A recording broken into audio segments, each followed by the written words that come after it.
अस्सलाम वालेकुम रहमतुल्लाहि व बरकातुहू। खाकसार का नाम अजीज़ुर्रहमान है और मैं यहाँ यूके में एक पानी की कंपनी के लिए as a water quality scientist के तौर पर काम कर रहा हूँ। तो पिछले चंद सालों से मुझे ये तौफ़ीक मिल रही है कि मैं यहाँ जलसा सालाना यूके में नायब नाज़म वाटर सप्लाई के तौर पर खिदमत अंजाम दे रहा हूँ। हमारा जो टोटल एरिया है यहाँ हदीक़तुल मेहदी का वो 210 एकड़ पे है और जो पानी की जो कंपनी है वो यहाँ तकरीबन 3-4 मकानों के लिए उन्होंने केटर किया हुआ है।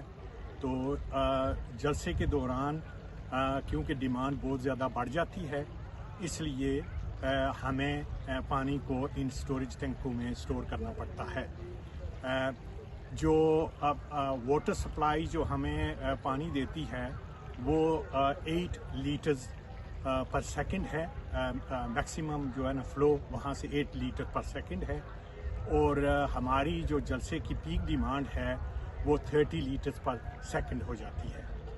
तो हमारे पास यहाँ 4 टैंक्स किलो टैंक्स हैं और एक हदीक़तुल मेहदी के एक कॉर्नर में हमारे पास 2 और पिलो टैंक्स हैं और एंड ऑफ डिस्ट्रीब्यूशन सिस्टम जो हदीक़तुल मेहदी के बिल्कुल दूसरी तरफ है वहाँ भी हमारे 2 पिलो टैंक्स हैं।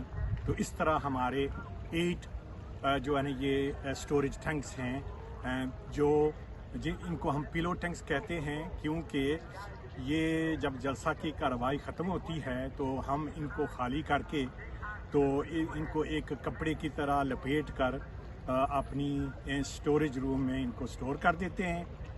तो क्योंकि ये सिस्टम जो है हदीक़तुल मेहदी का ये पूरा साल वो काम नहीं करता, ये सिस्टम वाटर सिस्टम सिर्फ जलसा सालाना के लिए हमें चाहिए।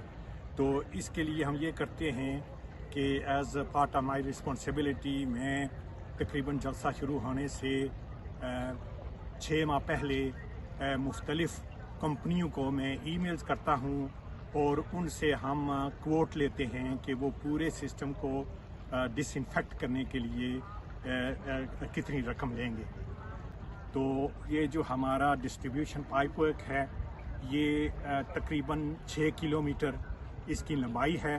जो टेम्परेरी डिस्ट्रीब्यूशन सिस्टम है हमारा पानी का तो वो कंपनी आकर फिर उस पूरे सिस्टम को क्लोरीन इस्तेमाल करके डिसइंफेक्ट करती है।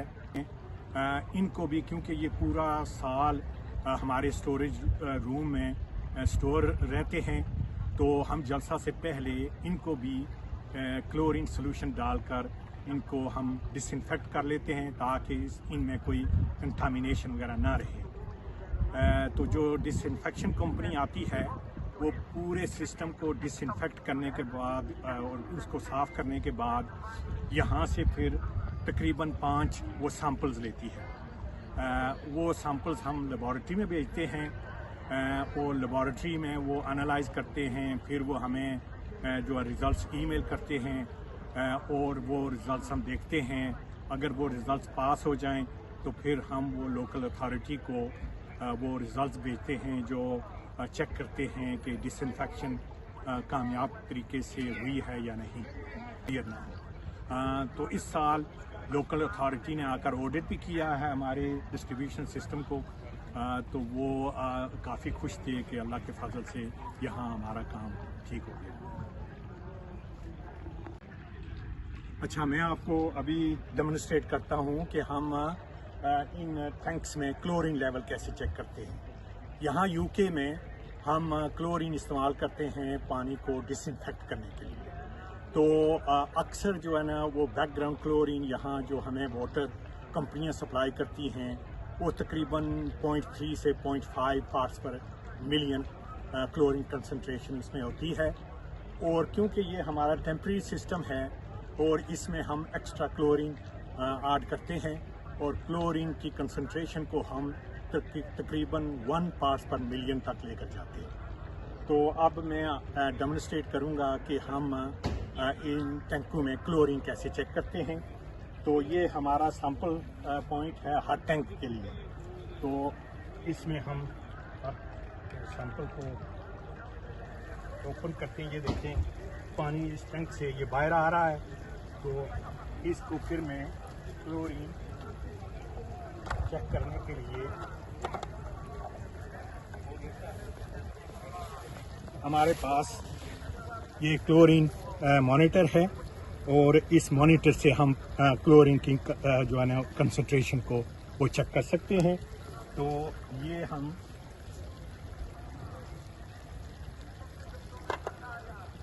ये हम सैंपल लेते हैं।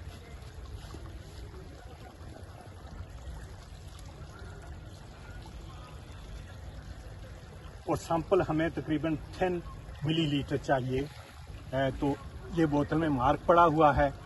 जो हम 10 मिलीमीटर सैंपल लेते हैं और उसमें फिर कुछ हम रिएजेंट डालते हैं क्लोरीन को चेक करने के लिए। तो 3 ड्रॉप एक रिएजेंट के हमने डाले हैं और 3 ड्रॉप हम एक और रिएजेंट के डालेंगे।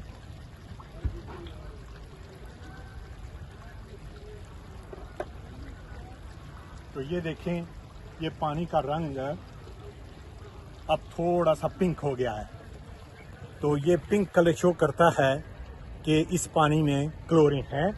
और एग्जैक्ट कंसंट्रेशन लेने के लिए अब हम इस इंस्ट्रूमेंट को यूज़ करेंगे। तो पहले हम इस इंस्ट्रूमेंट को कैलिब्रेट करेंगे।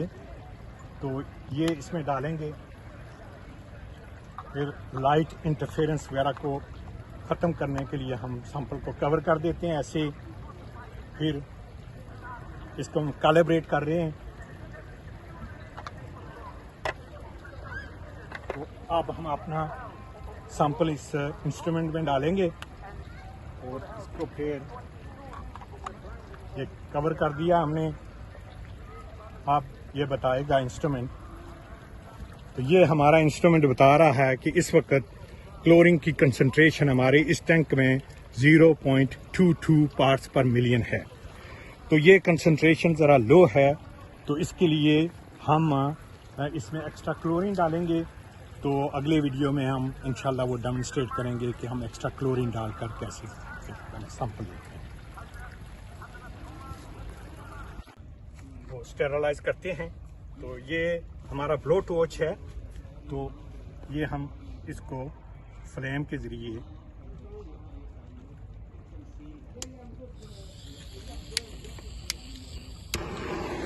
ये देखिए ये फ्लेम है इसके आगे।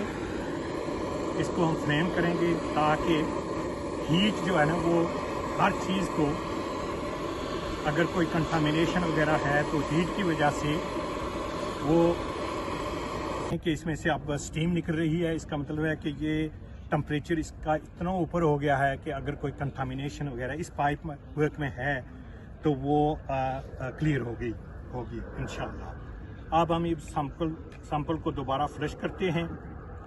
तो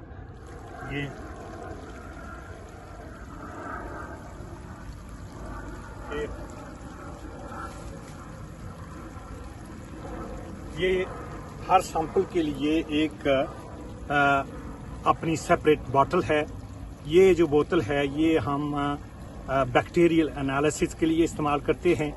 ये देखें बोतल सील हुई है ताकि इसमें किसी ने कोई कंटामिनेशन वगैरह बोतल में पहले न चली गई हो। तो ये बोतल जो कम्प्लीटली स्टेराइल है। तो हर एनालिसिस के लिए हमें मुख्तलिफ बोतलें चाहिए। देखें इस पर एक्सपायरी डेट भी है, वो भी विदिन डेट्स होनी चाहिए। तो अब हम यहाँ से इस बोतल में सैंपल लेंगे जो हम लेबोरेटरी में भेजेंगे। ये देखें सैंपल हो गया ये। तो एक और सैंपल लेते हैं।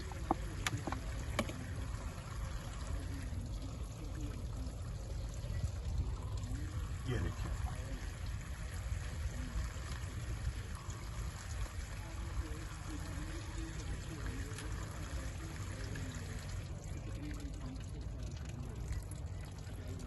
अब हम हर सैंपल को ये लेबल लगाते हैं ताकि ये लिखेंगे कि कौन से टैंक से हमने सैंपल लिया है, ताकि अगर इसमें कोई सैंपल फेल हो जाए तो हमें पता चल जाए कि कौन सा सैंपल पास हुआ और कौन सा सैंपल जो है ना वो फेल हुआ है।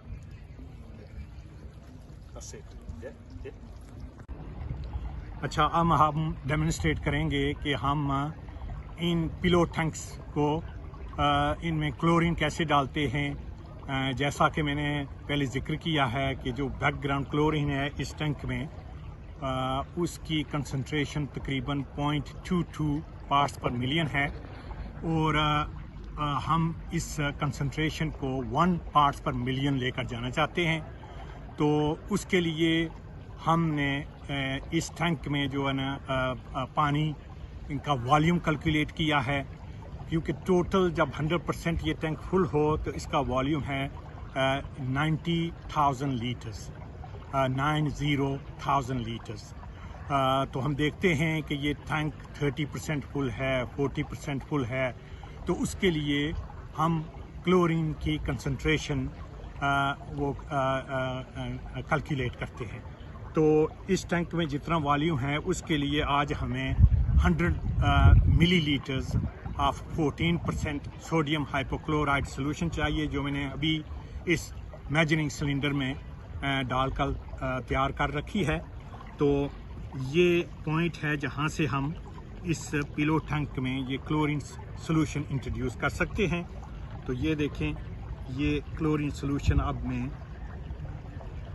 इस टैंक में डाल रहा हूँ।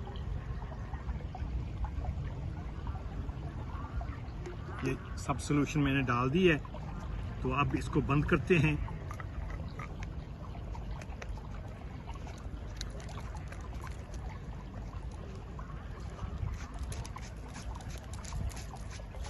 अच्छा, ये जाहिर है कि ये सॉल्यूशन शायद इसी एरिया में सब कंसंट्रेट कर रही हो, तो इसके लिए हम कोशिश करते हैं कि किसी तरीके से ये क्लोरीन सॉल्यूशन पूरे टैंक में मिक्स हो जाए, ताकि जब हम वहाँ से सैंपल लें तो वो पूरे टैंक का एक रिप्रेजेंटेटिव सैंपल हो।